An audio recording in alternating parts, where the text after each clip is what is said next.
Welcome to Beyond the Frame Initiative. My name is Robyn, and I'm here with my co-host Julie and Rachel. And we were talking amongst ourselves. We're a brand new podcast, and we just thought before we get into like the drama, the good, the bad, the ups, the downs, the serious, we should really open up so that you guys can get to know us a little bit better. So, ladies, let's just start with something small, like what's got you up and what's got you down. Julie? I'm going to combine that. It's a combo. So what's got me down is just the overall kind of loneliness that I think a lot of us feel just because we're so busy. Like I have lots of people I love so much in my life, but I don't get to spend the time with them that I want, not the quality of time. And what's got me up is this. It's the community. It's the coming together and talking about things that we're all having this somewhat shared experience. Of course, it's not equitable across the line, but I think that the majority of Americans can agree that we're in this place we don't want to be. And we know enough that we know it can be so much better for everyone. Yeah, I can identify with some of that. What's got me up? Well, I'm doing a lot of professional development, which feels really good. And I get to hang out with people that are like-minded in the field that I work in. And so that's been really, really nice. And I love that. What's got me down is a little bit of what you're saying, Julie. Collectively, I feel like there is a little bit of an exhaustion. And, sometimes it feels like a clown show. And I'm like, oh, so like sometimes when I see stuff like that, it is a little exhausting. It just seems like it's a daily occurrence. And so when I choose to turn it off, it always gets in, but I'm trying to be more conscious to turning it off. Yeah, I think that what's got me up is honestly, y'all, I'm on the countdown to summer break. I'm tired of waking up at the crack of dawn and having to go and grab all the kids to get some of the kids, and I'm ready to just like chill out for a little while. I'm on the countdown. I'm not even gonna lie. And what's got me down, we're just kind of in this present moment where we're just like, where's the end of this rope? Like, where's the end of this journey? Where is the end of this madness? And we all want it to change, but a lot of us don't know exactly how to make it change. And unfortunately, that's exactly the way they designed it. They designed it for us to be running around, not knowing what to do, exhausted, just feeling like we're out of options. But I will say, I don't feel like we're out of options. I think every time you do this, it brings something out of people. It awakens something in people. It's something about when the bad tries to shut out the light. There's always still that little flicker of a flame. And that's how I choose to see us, most of us. We're that flicker of the flame. And if we realize that we put our flames together, we could create a fire that can burn down this system, not literally, figuratively. We can burn down this system so that we can start anew, because we have to start new. It has to just be redone in order to make it the way that it's supposed to be. So I think that that's a good imagery and a good way to go into the next thing. So my first question is, despite all this going on, what will be your perfect picture of existence right now? Not 5 years in the future, but like right now. If we're talking about manifesting and making what you want, what would you make right now for yourself? I guess if I was doing it for myself, I would want way more downtime. And I know that's something that I have some control over, but I don't want to do it at the expense of not being there to advocate for those that need it, including myself, right, and my children. So I would like to say I'd like the world, even if it just started in our country, to be a place that is more empathetic and is actually trying to help the most vulnerable and those that are in the most need, so that we could all take a deep breath and know that we're moving toward a more loving existence. And that would allow me, I think, to settle a little in my spirit, but also in where I feel like I'm having to stay so busy that, we just looked at being more inclusive and thinking about a future that, how would it look 7 generations from now, that comes from an indigenous community. And I wish I could remember which one, but I heard that once and I love that. If we were really thinking the future, that's what I would really like to see change. It would be nice to live in a country. It doesn't have to be perfect, but we can do so much better across like race relations, all the isms and the ists.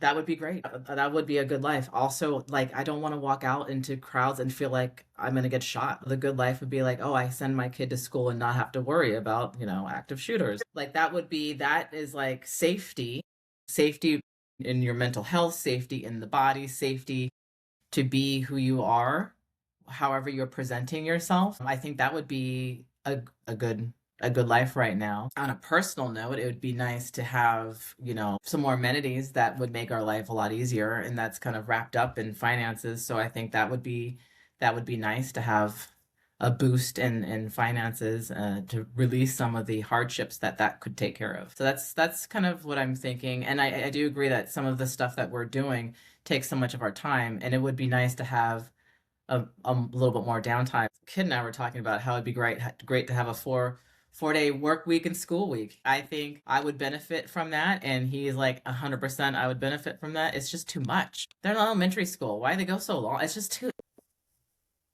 How about you, Robyn? So for me, man, you guys cross so many things that I would also echo.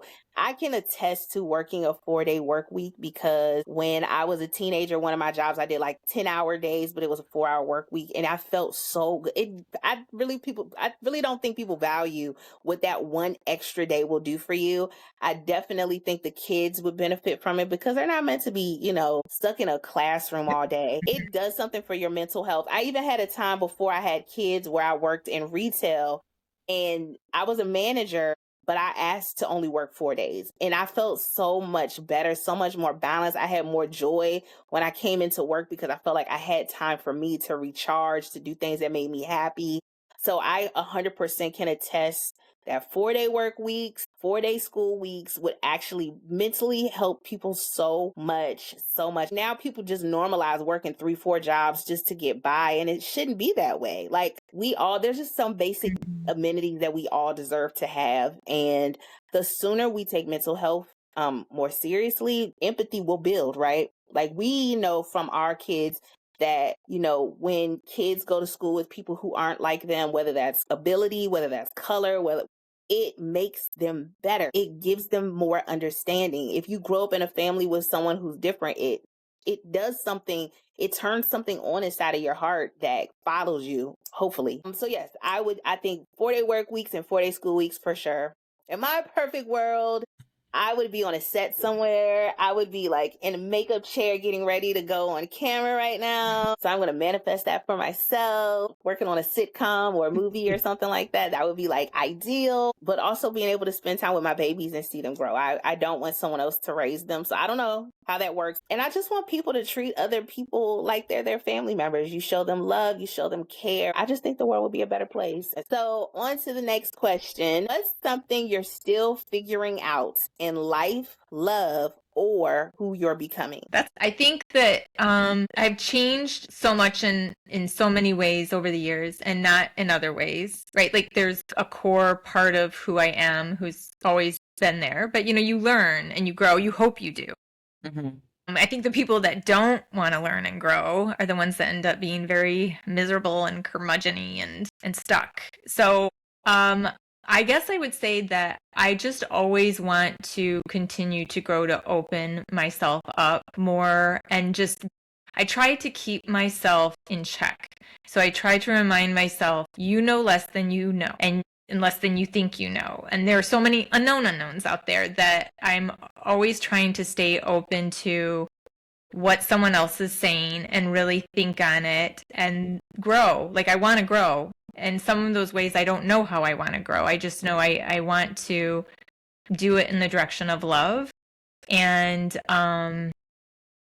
of course, you guys know this. I mean, I certainly want to do it in a way that honors God. And I believe that God is love and love is God. So to me, that's where you do. You go in a more loving, non-judgmental, open direction and just look at how you can be better versus trying to live everybody else's lives for them. Sometimes I fantasize that when I'm an older woman, I kind of envision like if I'm actually wise, I do a lot of listening and much less talking. I talk a lot now. So like maybe just asking a lot of questions. So I guess that's the way I would answer it. Yeah. Great. I actually, something that comes to mind what's something I'm still figuring out in life, love, and who I'm becoming. I think for me, what I've wanted to really deepen my coaching practice from not just focusing on career coaching. I want to make meaning out of the suffering and some of the trauma I've experienced, especially around infertility.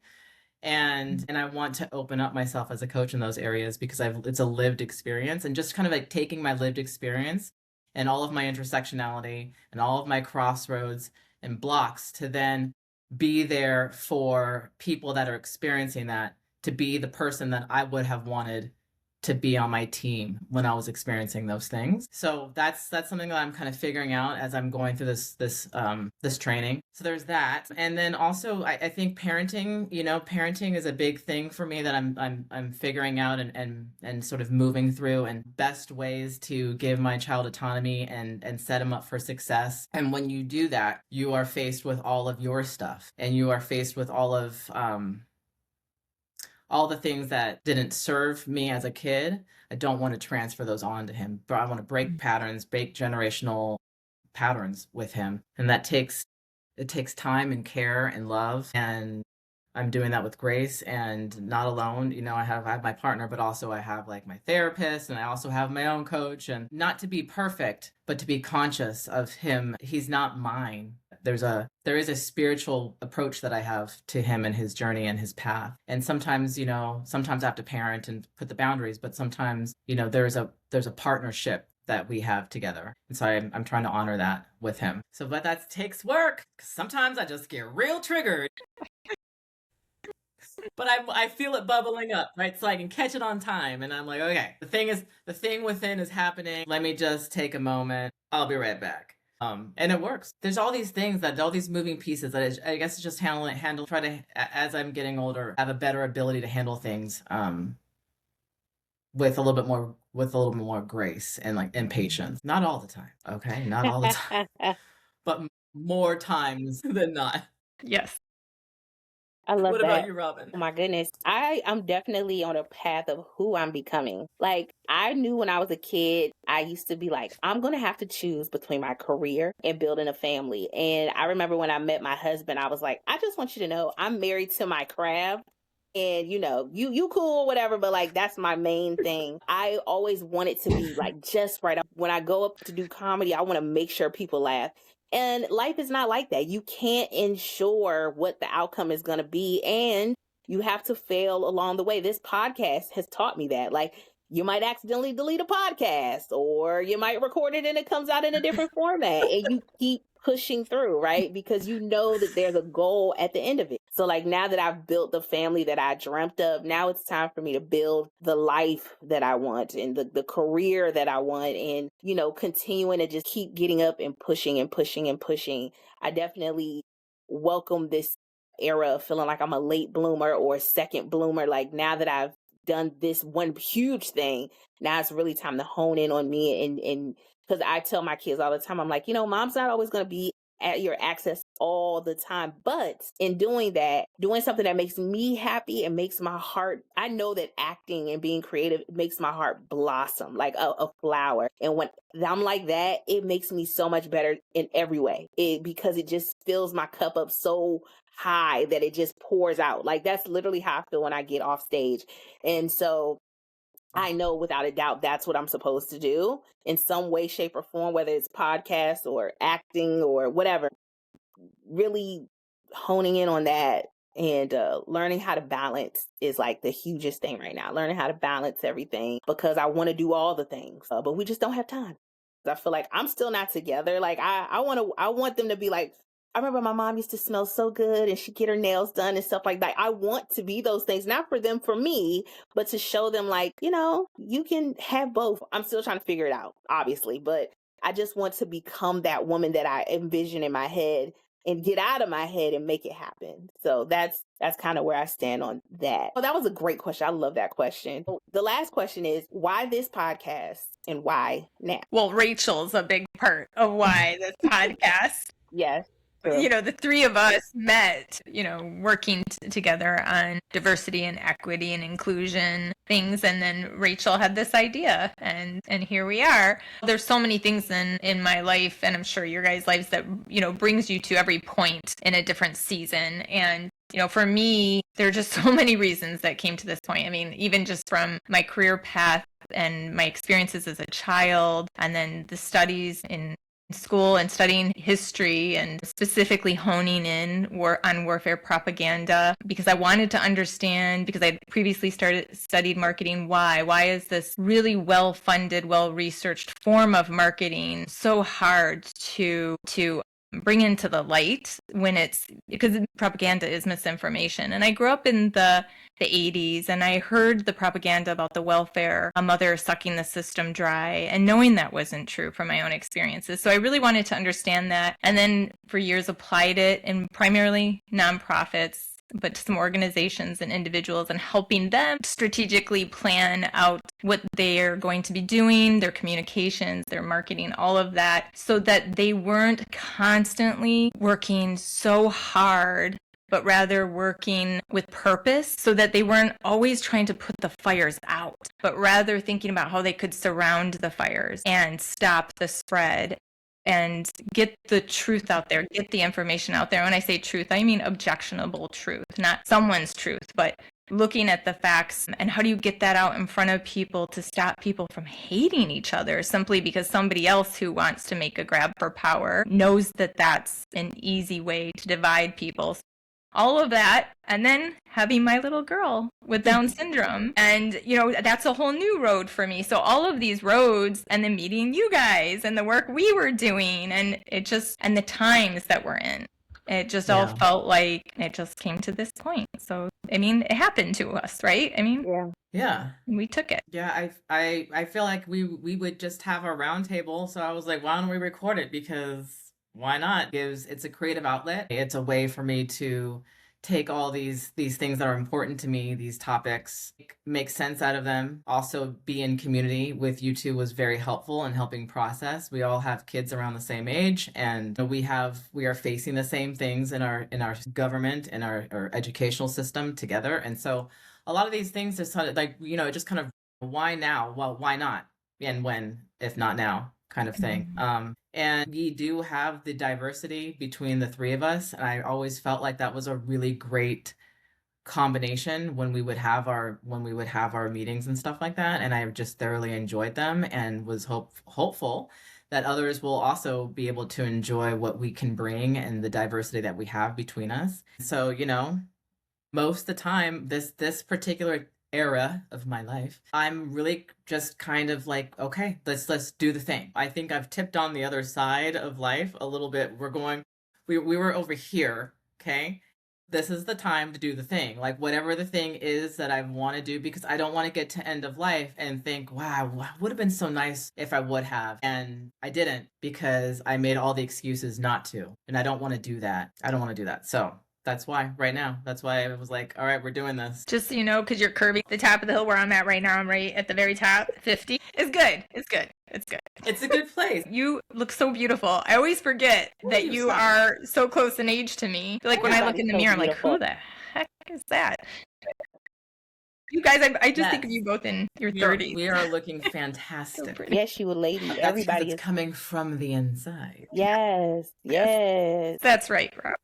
I really. What about you, Robyn? You guys honestly gave so much. I don't really know how much more I can give, except sometimes things just happen for a reason, and everything lines up the right way. And it was crazy because we started doing this thing, and then I found out I was pregnant, but I was keeping it to myself because things were a little rocky. And then I was like, hey guys, I don't know how to tell you this, but I'm having a baby. And you guys were like, okay, we're gonna keep going, that's fine. Everything just felt right. And even when things got stagnant, Rachel's like, nope, we're meeting, we're going to do it, we're going to do the hard thing, and we're going to make it happen. And it just feels like every time anybody's kind of feeling like they're falling, the other two are there to be like, nope, we got this. If we got to take a few weeks, we take a few weeks. It's fine. And I love that we honor that. That's real life. Like, real life is sometimes shit just don't go the way you want it to go, but that doesn't mean you have to give up. And like, I feel like just the act of us showing up and recording, and the act of us pushing through and making this podcast happen, is a testament. There's no end to when you can start over. And even if you have a moment, it's just like when you do a workout routine, you miss a day, you don't give it up. You pick it back up the next day. You know what I mean? You just figure it out. And so from listening to all our answers, I think it's something that we all needed in a different way. And it'll probably open up things for us in our each individual lives. But working with you all, it definitely felt like it was meant to happen. It just was. And I love that. And I honor that. And I'm thankful for that. And I hope that anybody who is listening is getting something here, because there's some gems being dropped right now. And I think like this is a perfect place to kind of put a pin in it and to let you all know, thank you for joining us on this journey as we go through it together. There's going to be ups, there's going to be downs. There's going to be episodes that you were like, didn't I just see that 2 months ago? Yes, you did. And you've seen it again. But just know that we're in this together. We're finding out together. We're growing as a community. And wherever happens, we'll land exactly where we're supposed to be. All right. Yeah. Until next time. Bye.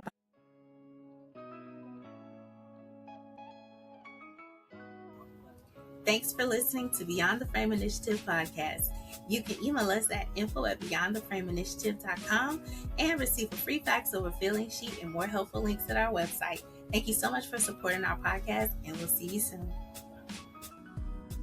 All voices, images, and visual content in this podcast are the original work of the hosts. Unauthorized use, including voice cloning, synthetic media generation, and deepfakes, is strictly prohibited and violates our intellectual property rights and right of publicity.